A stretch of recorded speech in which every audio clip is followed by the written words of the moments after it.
When we first got together, he really wanted me to fly fish, and there was an occasion when he took me out and he tried to teach me, and I just wasn't ready. I just didn't have the patience. I just wasn't ready to do it, and he didn't force me.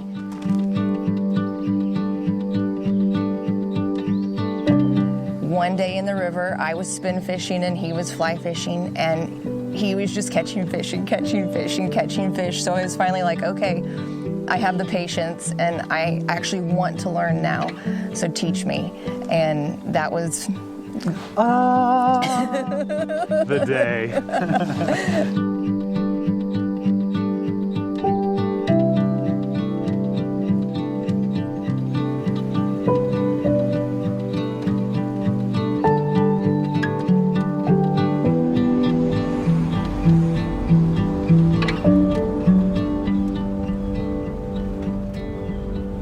The second I wanted to do it, it was like I was addicted. It was... Yeah. I was hooked, literally. It's cliche to say, but I was hooked. If you're going to teach your wife fly casting and the real intricate things, have someone else do it. In that same sentence, let me include, I literally walked in the living room last week and I told her that fly fishing together has made me more sure than ever that she's the one.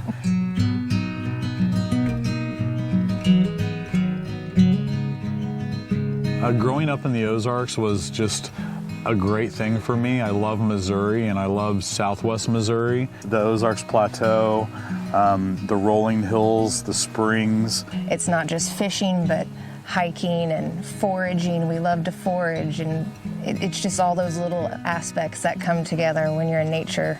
When you start to share those moments and it's compiled with outdoors and it's compiled with the things we love, and you see that in someone else the way you feel about it, that's when it becomes this thing in your heart that you cannot match. I don't know. I'm glad you're doing it with me.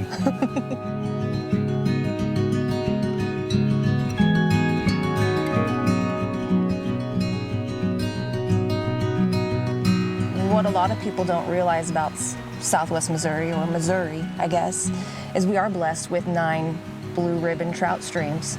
We have 9 gorgeous areas. Super wild areas. Super wild areas that you can go fish. You go to other parts of the country and you realize we're really blessed to have these wild springs that are amazing and protected. They range from tiny streams that you think, that's a trickle, how does that have trout? And then you go pull a 17-inch trout out of it and you're like, did that really just happen? To know that these are breeding, and this fish, gosh, how long has this fish been in this river? And the fact that I fooled it, I caught it, and I get to release it. That's what I think is pretty cool about it. We didn't put this fish here, it lives here.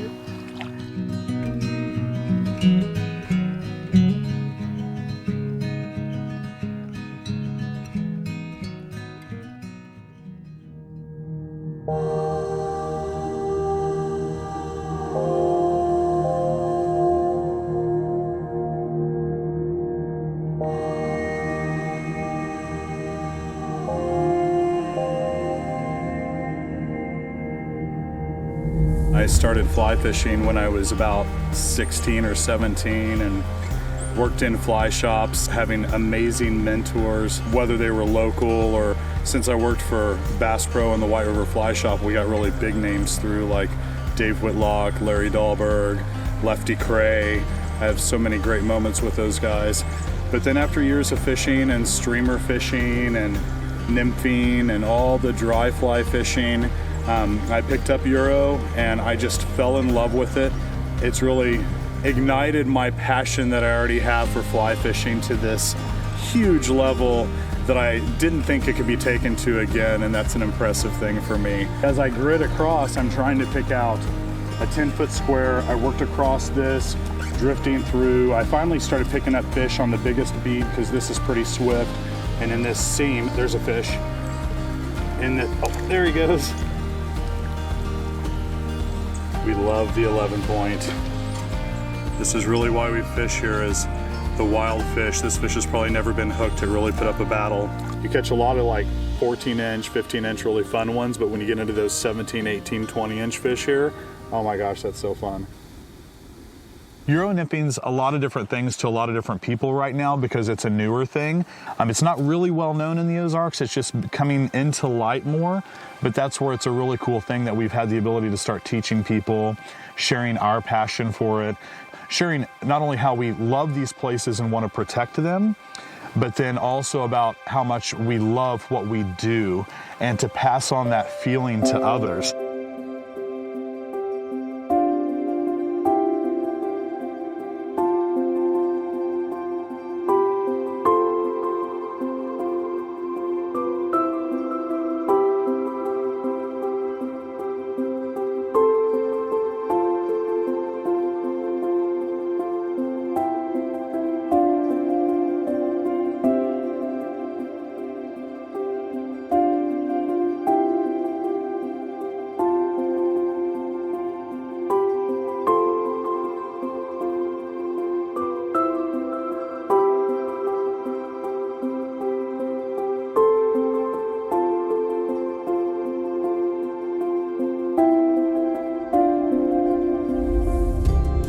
When we fished crane, we fell in love with crane.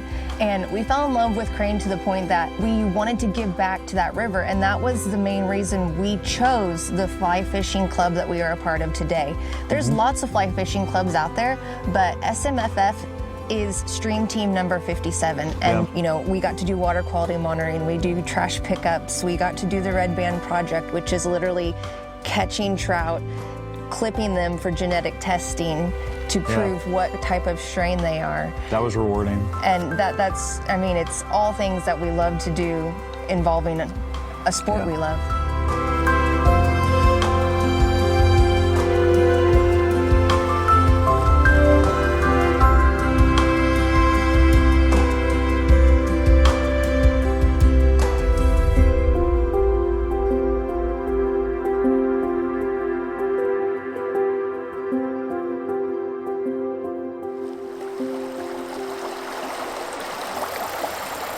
In the 1880s, the National Fish Hatchery got their first funding to actually set up a hatchery on the McCloud River in California. And that hatchery, then they started figuring out how to move fry and milk pans and crates around the country by train. And the McClouds happened to be a strain that took off here. A couple weekends ago, we were blessed to be a part of the study where they're actually going to do the DNA testing to prove if that's really the case or not.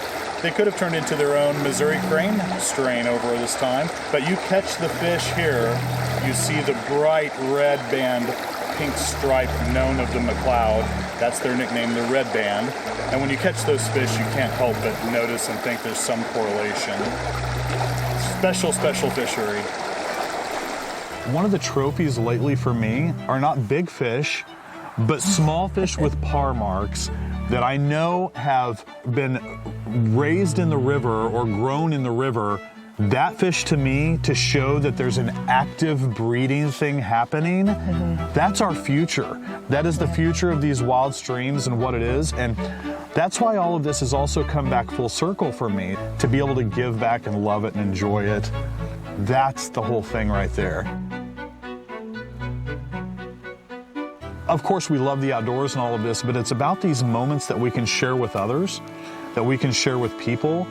Maybe it's just sharing a fly, maybe it's sharing a technique, maybe it's sharing a spot, but all of these things are about sharing. If you can't tell, we're about the feeling. We want to share that with others. We want people to have the passion that we have for it, because you know what happens then? Those people step up to help as well. Whatever it is that's holding you back, just go. There's someone out there that's willing to help you. Go on Facebook, join a club, go to your local fly shop.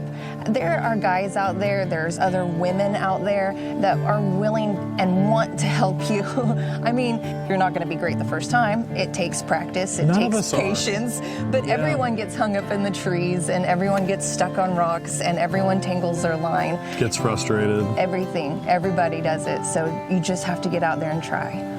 But all the good things aren't easy. That's what keeps us coming back. If it was easy, we wouldn't come back. We'd already be bored with it. And so